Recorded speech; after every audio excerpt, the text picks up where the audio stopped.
Dave Coleman. Yep. You're known as a champion of Jinba Ittai at Mazda. How did you translate this philosophy into the specific handling improvements for the ND3? So, yeah, Jinba Ittai is all about the philosophy of making the car behave so intuitively that it just becomes part of you, right? And it really, the advantage of this car being kind of old, honestly, is that we really know it. We really know every detail of how it works in the real world, and we can start tweaking really small details that we wouldn't be able to get to if we're developing a whole new car.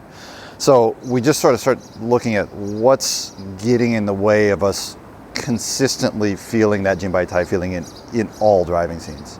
Mm-hmm. And one of the things we're noticing is just in normal driving on the freeway, the steering response, the turn in is great. Mm-hmm. It doesn't always come back to center quite as well as it should. Yes. And so there was just a little bit too much friction in the steering. We've got a lot of caster in this thing. There's a lot of self-aligning torque, but the car's really light, so it doesn't generate quite enough torque to overcome the little bit of friction that was in the steering system. So we went chasing through the steering system to get rid of the friction, to get it to come back to center more naturally. And then really paying attention to the very beginning of turn-in. Everything you do in a corner relies on you getting your turn-in point right. If you're a little bit off where you intended to turn in, you're messed up through the whole corner and trying to correct and trying to adjust, right? And that's where so much of our work has gone into, on the front drive cars, on G-vectoring control, works on the turn-in response. And we were trying to really hone in, because of the rear drive architecture, GVC doesn't work. And we've done some other things, but the very first turn-in was still just not quite as perfect as we wanted it to be. And that traced its way back to the friction on one thing, but also the limited slip. The preload on the limited slip was a little bit too high. Right. And so the wheels are trying to go at the same speed, and to turn, you've got to break that preload loose and let the car start to turn. And so we went through the diff and took out a bunch of preload so that right on center, it's really natural and precise. And then that sort of led into some other tweaks in the diff as well. So the other thing that we noticed is when you're driving really hard, as you trail brake into the corner, the car can be a little bit tail happy coming into the corner. And you want it neutral. You want it fun. Yes. Like that's the whole point of the car. I like it. Yeah. I'm a rally driver. I love that. But there's a fine line where it becomes distracting and you're having to catch the car rather than intentionally rotating the car.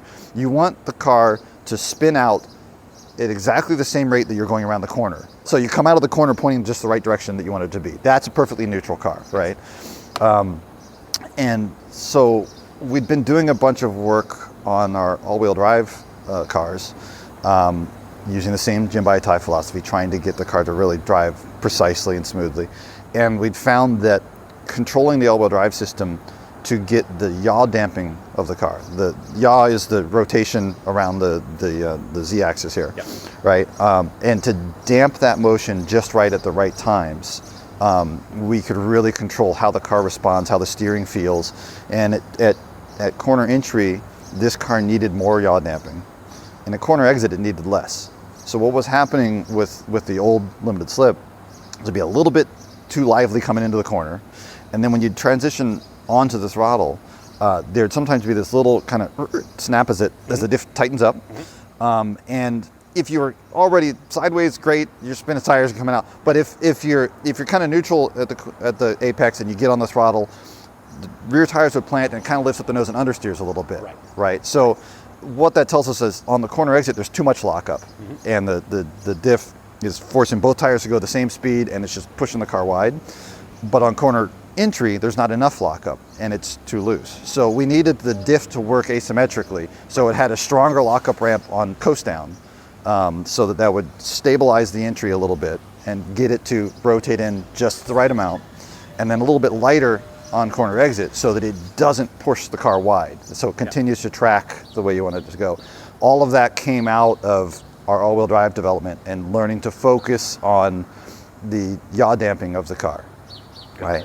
So the whole concept of this diff, the end result is it's asymmetrical lockup, but the concept is built around yaw damping and getting the yaw damping right for the car. Got it. Yeah. Fantastic. Thank you for that. We covered a bunch of things. So we covered 3 questions in one. I love that. DSC track mode. So my audience is more engaged than average. A lot of them do track days. Thanks, guys. and they love MX-5s. Yeah. So in terms of intervention, this is new for the MX-5. What level of intervention does it provide that track day driver? So the idea behind track mode is we try to keep all of our stability control systems out of your hair as much as possible. Like we really, more than most other companies, we let the car start to slide around before it catches you. And there's kind of different philosophies. Some companies will try to make the stability control completely seamless. Yes. And I think that's counterproductive. Right. Because the driver needs to know they've gone over the limit. Correct. Right? And so if they're a little uncomfortable, that's good. That's training. We're teaching you how to drive, right? So we let the car get a little out of shape, but then we save you and keep you safe. That's still a little bit too conservative for track driving. Yes. So the idea for track driving is we want to give people room to learn and develop their driving skill without as much fear or risk that they're going to slide off and into a tire wall or something. So the stability control on road is tuned to keep you in your lane. Yeah. The stability control for track mode is tuned to keep you on the pavement. But we're going to let you slide around and countersteer some, right, and learn how to develop the skills. But the other real key point that motivated us to do the track mode now is that we've developed these other systems like KPC. Yes. So kinematic posture control is dragging the inside brake a little bit to use the anti-dive to pull the rear corner down a little bit. Yes. Technically, that's part of the stability control algorithm. Right. And there's also ELSD algorithm. So even when we have a mechanical LSD, there's still an electric LSD algorithm in there, which is a fantastic backup. Yes. Because in a condition where you've got the car heeled over so far, say you've got much stickier tires than we tuned it for, you're picking up an inside tire. We wanted the diff lockup not to be too strong in that situation where you're powering out of a corner with all 4 tires on the ground. Now you've got 1 tire off the ground, the diff's not strong enough for that. Right. And we don't want to overspeed it and smoke the clutches. So the brake LSD algorithm is in there kind of as backup. If things start to spin, it'll keep it under control, and it makes the diff a lot more durable. So everything kind of works together really well. Yes. If you turn DSC off completely, all that stuff has to go off. Right. Because it's all part of that same system. Legally, we have to, there's weird regulations around DSC. If DSC off has to be off, I don't quite understand all the regulations, but we were boxed into a corner where we couldn't leave them on, and also it wasn't clear if we should, because if you're in a race car and you've got really aggressive brake pads, that algorithm that's dragging the inside rear brake is going to be way too aggressive, right? Yes. So off is off. That's your race car mode.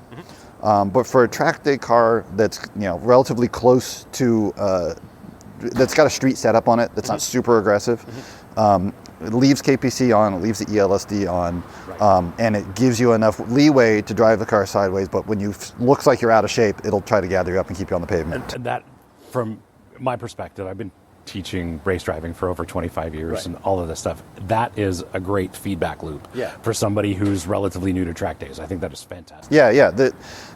People can only get good at what they have experience with. So we've got to give them experience. Yeah, that's the idea. That's brilliant. I love it.